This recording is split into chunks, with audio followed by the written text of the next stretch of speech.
Состојбата на Сител. Во студиото со вас, Валентин Николовски. Почитувани гледачи, добар ден. Во вестите на Сител во 16 ќе гледате. Состојбата на пациентите од трагедијата во Кочани се подобрува. 4 пациенти се во тешка состојба. Продолжува испуштањето од болница и враќањето на тие што се лечат во странство. Во Штипската болница отворен центар за рехабилитација на повредените. Ќе се третираат со хидротерапии, електропроцедури и кинезитерапија. ВМРО ДПМН го менува законот за јавен ред и мир, со што се става ред во употребата на пиротехнички средства во затворен простор. СДСМ бара владата да ги поништи тендерите за анкети и оценка на медиумите и парите да ги пренамени за Кочани. Дуи се жали до Советот на Европа за селективна правда. Мони Сонг подпишале нова спогодба за висина на платите, на која голем број наставници реагираат на социјалните мрежи. За министерката и првиот човек на синдикатот, со новата спогодба само продолжува трендот на раст на платите. Зошто маркови кули во Прилеп не привлекуваат илјадници туристи? Зошто не се ставени под заштита на УНЕСКО? Што треба да се направи локалитетот да го добие приматот што го заслужува? Над 1000 мртви предизвика катастрофалниот земјотрес во Мјанмар. Мртви и многу повредени има и во Тајланд. Од Сителовите репортери на теренот Сања Димитровска за состојбата на повредените во пожарот во дискотеката Пулс.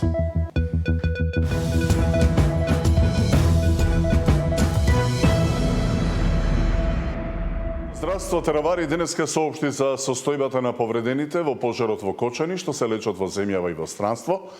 Каква е состојбата пред се на тешко повредените и колкав е нивниот број? Во живо прашувам Сања Димитровска. Се намалува бројот на хоспитализирани пациенти кои беа повредени во пожарот во Кочани. Денеска од странство се враќаат 2 пациенти од Литванија и од Шведска, така да во странски медицински центри на лекување ќе останат 89 пациенти. Од македонските здравствени установи ќе бидат денеска испишани 5 мина и на лекување ќе останат 16. За оние пациенти кои што се на лекување надвор од државата, министерот Таравари вели дека има голем број кои што ги екстубираат, кои што дишат самостојно, кои што ги префрлаат на одделенија за понатамошен третман. Меѓутоа, состојбата на 4 критични пациенти и понатамо е критична. Предлагам да ја слушнеме изјавата на министерот Таравари. Вчера кажав на пресконференција дека малку се подобрени, меѓутоа денеска добиваме, односно вчера навечер добивме информација дека повторно овие 4 пациенти се релативно во тешка состојба. Така да ќе видиме повторно, ќе ве брифираме за се што добиваме како информација од нашите амбасади, па и од болниците директно што ја води комуникацијата Министерството за здравство. Да, Сања, какви тимови ќе ги следат тие што се на домашно лекување? Имајќи во предвид дека речиси половина од пациентите кои што беа повредени во трагедијата се на домашно лекување, а имајќи во предвид дека ќе имаат потреба од чести превраски, меѓутоа и други совети од лекари, министерот за здравство најави дека во Кочани ќе оди мултидисциплинарен тим составен од повеќе лекари, а за какви специјалности станува збор да слушнеме од изјавата на Таравари. Пластичен хирург, психолог и психијатар секако, доколку треба и физикален терапевт, ќе има и тоа во екипата, односно тоа што ќе има потреба токсиколог, интернист, друг тип на хирург, што ќе побараат нашите колеги во Кочани, такви екипи мултидисциплинарни ќе формираме. За да тие лузни се сведат на минимум, тоа и го правиме од првиот ден, сам кога веќе ние ги отпуштаме пациентите, им го даваме советот како они треба да се понашат со нивната веќе изгорена кожа, која што е заздравена, таа е многу нежна. За крај само да кажеме дека сите оние пациенти кои што се враќаат од странските медицински центри по протокол поминуваат 24 часа на клиника пред да бидат пуштени на домашно лекување. За утре нема најави за враќање на нови пациенти, меѓутоа 5 мина ќе бидат вратени во понеделник. За сега ова се информациите за состојбата со повредените од големата трагедија во Кочани. Сања Димитровска во живо за состојбата на повредените и на тие што се наоѓаат во домашните здравствени установи и на тие во странство. А во Штипската клиничка болница е отворен центар за рехабилитација на повредените во трагедијата. Со хидротерапија, електропроцедури и кинезитерапија ќе може полесно да се опорават од повредите. Одделот за физикална терапија, кој работи во состав на Штипската клиничка болница, подготви 50 болнички кревети за стационарно лекување на повредените во трагедијата во Кочани. Пациентите почнавме да ги примаме од пред ден-два, а сите капацитети во клиничка болница Штип, тоа се 50 легла стационарни и капацитетите на одделението за физикална терапија при јавна здравствена установа општа болница со проширена дејност Кочани се ставени во функција. Потешките случаи ќе се лекуваат стационарно кај нас и дел во болницата во Кочани. Со хидротерапија, електропроцедури и кинезитерапија ќе може полесно и побрзо да се опорават. Принцип, пациентите се со тешки изгореници и контрактури, но имаме голем дел пациенти и со фрактури и со ампутации. Таму ќе имаме целосно рехабилитација на скршениците и изгорениците, но и вежби за дишење кои се дел од рехабилитацијата на пациентите со изгореници. Ние веќе имаме обучен кадар, физиотерапевти, кои ги знаат вештините на вежбите за дишење. Колегите за време на короната имаат специјални обуки за вежбите за дишење, кои ќе ги применуваме и сега. Доколку има потреба, ќе се ангажираат и лекари од другите здравствени установи во државата. Костадинов со препорака до пациентите со изгореници да не користат мелеми на своја рака, туку да се упатат во медицинските центри за рехабилитација, каде ќе добијат соодветна здравствена услуга. За Сител, Трајан Ристовски. Претеничката група на ВМРО-ДПМН е по скратена постапка ќе го менува законот за јавен ред и мир, со што се става ред во употребата на пиротехнички средства во затворен простор. СДСМ пак бара владата да ги поништи тендерите за анкети и оценка на медиумите и парите да ги пренамени за Кочани. Дуи се жали до Советот на Европа на селективна правда. По скратена постапка, партениците на ВМРО-ДПМН ќе го менуваат законот за јавен ред и мир. Со измените ќе се регулира користењето на пиротехнички средства во затворен простор. Двојно повисоки казни ќе добијат правните и физичките лица, кои нема да се придржуваат на правилата за огномет, факелијада и слични приредби на кои се користат експлозивни материи. Се заострува регулацијата за приредување огномет, факелијада и слични приредби на кои се користат експлозивни материи. Се заоструваат и казните за правни и физички лица кои ќе ги прекршат одредбите од овој закон. Дел од казните се двојно повисоки, а за некој законот предвидува и притвор. Преку ова законско решение ги прошируваме и надлежноста на полицијата. Механизам преку кој ќе овозможиме поголема контрола при користење на експлозиви, како и побрзо и поефикасно спроведување на овој закон. Опозицијата пак повторно обвини за селективност во истрагата за Кочанската трагедија. Бараат владата да ги поништи тендерите за анкети и оценка на медиумите и парите да ги пренамени за Кочани. Власта манифестира безчувствителност и расипништво во време кога граѓаните едва и врзуваат крај со крај и се во колективна тага. СДСМ бара почитувани итно поништување на тендерот за софтвер за медиумско влијание и тендерот за анкети. Тие пари, заедно со 400.000 евра предвидени за анкети, да се дадат за помош на семејствата и граѓаните на Кочани. Сега е време за солидарност и одговорност. Од владеачката партија вела дека политиката на СДСМ се сведува на ефтин популизам. Постапката е законски спроведена, а вакви тендери склучувала и владата на СДСМ и е дел од програмата за јавни набавки. И претениците на Европскиот фронт кои обвинуваат за селективна истрага испратиле писмо до Советот на Европа, во кое бараат меѓународни експерти да се вклучат во истрагата. Бараат Советот да испрати независна експертска мисија за проценка на независност на истрагата, да се иницира дебата во парламентарното собрание на Советот на Европа, да се побара мислење од Венецијанската комисија за влијанието врз обвинителството и да биде ангажирано Греко за истрага на политичко влијание врз обвинителските одлуки. За власта ваквите барања се неосновани. Велат има истрага и таа ќе биде неселективна. Од одговорност нема да биде поштеден никој за направениот криминал. Ивана Соколович, Најдова, Сител телевизија. А во пресред на судскиот процес за трагедијата во Кочани, како и бројни судски процеси за кои е неопходно вештачење, повеќе од 300 експерти од 16 области ги споделуваат своите искуства во областа на вештачењето, но и добија насоки како да се стекнат со лиценца. Ова е прва почетна обука за вештаци. Јас сум прилично изненаден од бројката на интересенти. Денеска имаме повеќе од 320 луѓе кои што сакаат да слушаат оваа обука. Дел од нив се вештаци со повеќе децениско, да не кажам, искуство, а дел се нови, кои што за прв пат влегуваат во оваа дејност. Тоа се кадри кои што во нашата земја постојат и кои што се интересираат понатаму да влезат во светот на вештаците. Тоа е многу важно за нашата држава, бидејќи на тој начин, поготово со вака организирани обуки, ќе можеме да го подигнеме нивото на квалитет и квалитетот на вештите наоди, со тоа ќе го овозможиме сите судски и сите управни постапки да одат многу побрзо и многу поквалитетно. Очекуваме и понатаму да има интерес, се разбира, ние имаме законска потреба тоа да го правиме најмалку 2 пати годишно, со тоа што исто така имаме потреби од континуирани обуки по сите области. Во нашата земја постојат 16 професионални одделенија со многу подобласти, бидејќи само 9% од вештаците се во делот на правната регулатива, сепак остатокот од областите тоа не го разбираат, а потребно е за нормалните судски и управни постапки кои што се во тек и кои што и понатаму ќе следат. Протест на движењето кој е следен пред законодавниот дом, од кој се побара правда за трагедијата во дискотеката Пулс.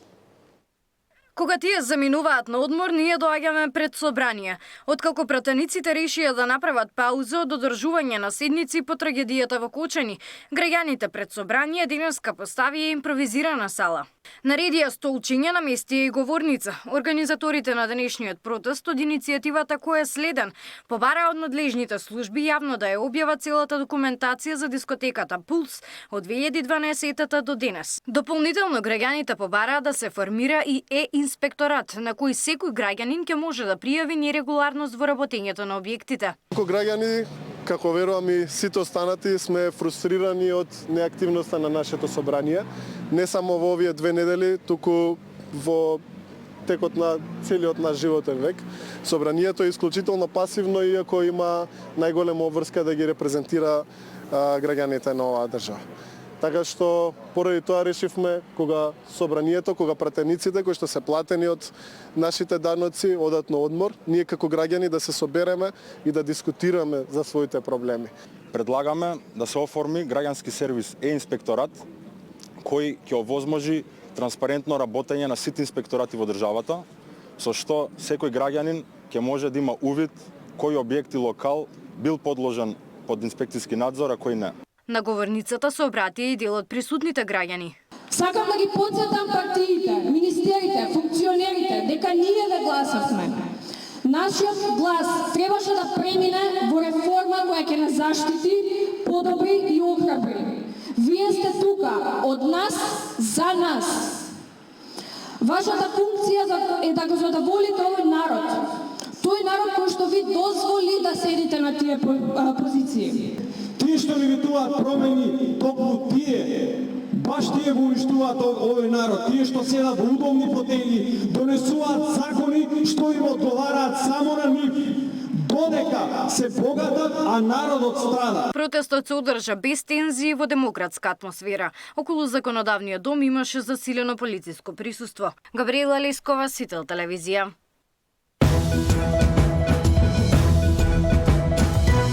Зошто пожарот во дискотеката Пулс предизвика толку многу жртви и повредени? Што беше клучно за негово брзо ширење?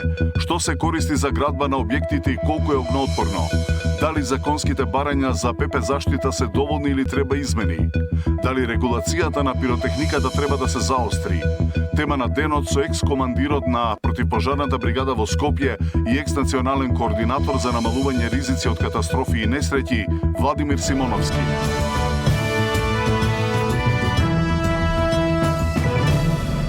Morning Song подпишале нова спогодба за висење на платите, на која голем број наставници реагираат на социјалните мрежи. Според нив спогодбата, односно заплатите е незаконска и се коси со новата минимална плата, а со тоа и коефициентите на сложеност. Министерката Јаневска вели дека тоа се шпекулации, дека се работи за спогодба за покачување на платите која е подпишана уште лани, кога со Сонг е договорено дека континуирано во следните 4 години ќе има зголемување на процентот на платата на сите вработени во училиштата. На иста линија и првиот човек на Сонг, Неделков, тврди дека со новата спогодба само продолжува трендот на раст на платите. Министерството за образование и Сонг подпишаа нова спогодба за раст на платите. Најниската плата за најнискиот степен на сложеност на вработените во основните училишта изнесува 22.745 денари, пишува во документот.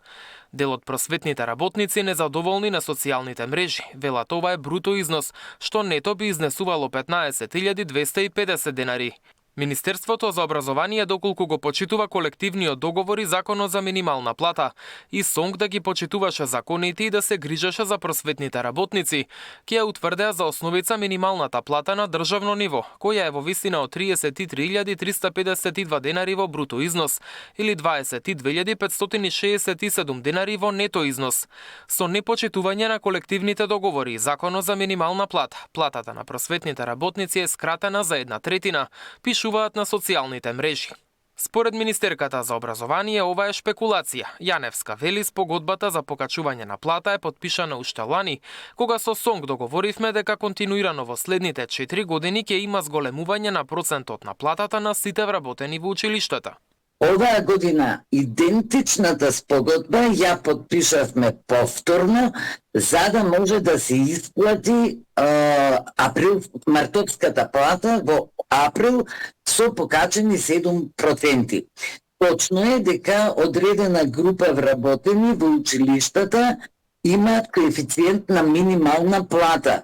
Тие никогаш лани преклани не добивале 15.000 денари плата, и во изминатите години тие добивале минималната плата и се однесува на општ работник, на садомијачка, значи на оние кои се навистина најнискиот коефициент на сложеност на работа, и оваа година тие ќе ја добијат за гарантираната минимална плата, што значи ќе има разлика од претходната за гарантирана минимална плата до оваа, тоест ќе си го добијат тоа покачување.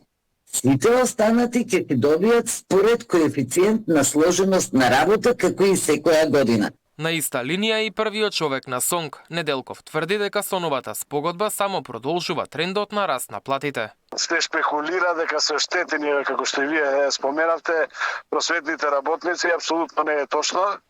Еден наставник со зголемување од 7% ќе добие зголемување некаде околу 2.500 денари на сметка на вработените во јавниот сектор, каде што тамо се оштетени, линеарно им се зголемува платата 2.800 денари. Ова се дефинитивно смислени шпекулации да се поттикнува членството на незадоволство во однос на спогодбите и работењето на СОНК, се со цел од членување и прелевање во некој друг синдикат. МОН и СОНК лани договорија постојан раст на платите за 4 години за вкупно 46%. Освен сегашното зголемување од 7% до година и во 2027, договорот е зголемувањето да се движи помеѓу 7,5 и 10%. За истиот период во 2028 година, процентот на раст да достигне од 10 до 12,5%. Мартин Арсов, Сител телевизија. СДСМ и ВМРО-ДПМНЕ се препукуваа околу одговорноста за хаваријата со излевање цијанид и други опасни материи од рудникот Ораница во водите на Крива река. Затоа СДСМ денес јавно бара темелна и итна истрага за целиот случај утврдување кривична одговорност, итно испитување на сите реки и води кои се во допир со водите од Крива река, вклучително и делови од Чинја и Вардар.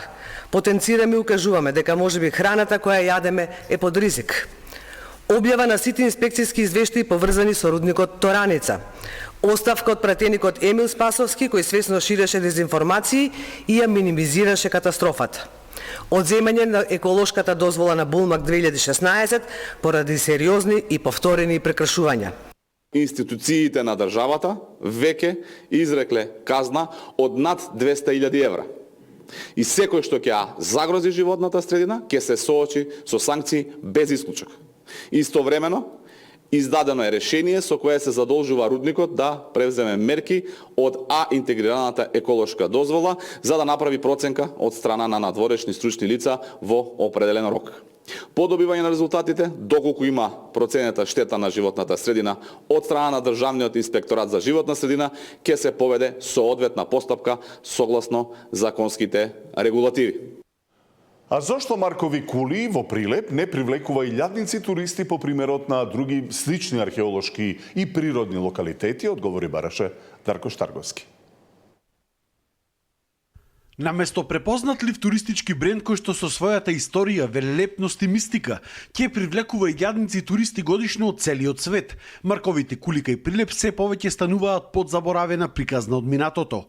Комплетно туристички неуреден простор, без патеки, без патокази, без едукативни табли, без урбана опрема. Нема корпи за отпадоци, нема инфоцентар или место каде што може да се купи барем некој скромен сувенир.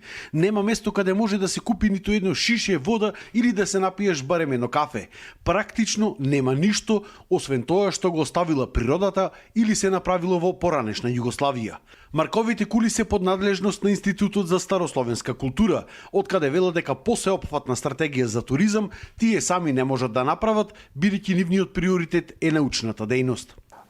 Локалитетот Маркови кули моментално е заштитен како споменик на природата. И во рамките на овие споменици на природата важат законски одредби, има можности и решенија кои што би се одвестувале со тоа што не би се нарушила природната средина, значи да се доведе до една позиција во аспект на туристички посети. Ваков микс на историја, тврдини, уникатни карпи и други разни фортификации, во комбинација со црквите и манастирите, во населбата Варош, која што се наоѓа под Марковите кули, може би нема никаде во светот. И наместо оваа приказна да му ја продадеме на светот, кај нас се распаѓаат и веќе конзервираните тврдини. Веќе делови од, особено од кулите, они неизложените точки на фортификацијата, особено веќе се во сериозен процес на девастација. Доколку тој процес продолжи, постои сериозна можност овие објекти да бидат за навек уништени. И туристичките работници кај нас велат дека скоро и да нема промоција на Марковите кули. Треба приказна и треба да се вложи. Правен и проведен достапен пат до Марковите кули, со некои проспекти или со сувенирници да има во Варош, посебно Варош. Меѓутоа, тоа треба малце да се направи и промоција, да се среди нештото. Се прават напори после Охрид, ова да биде вториот регион во нашата држава кој што ќе се најде на постојаната листа на заштита на УНЕСКО.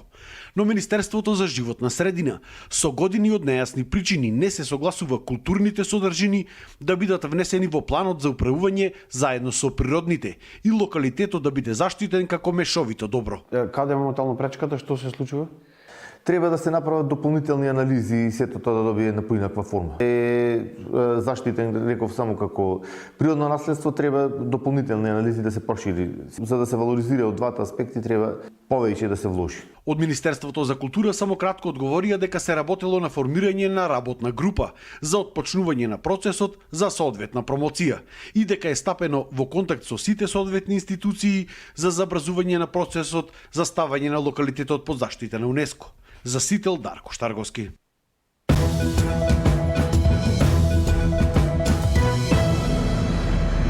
Над 1000 мртви во катастрофалниот земјотрес во Мијанмар. Свето денеска.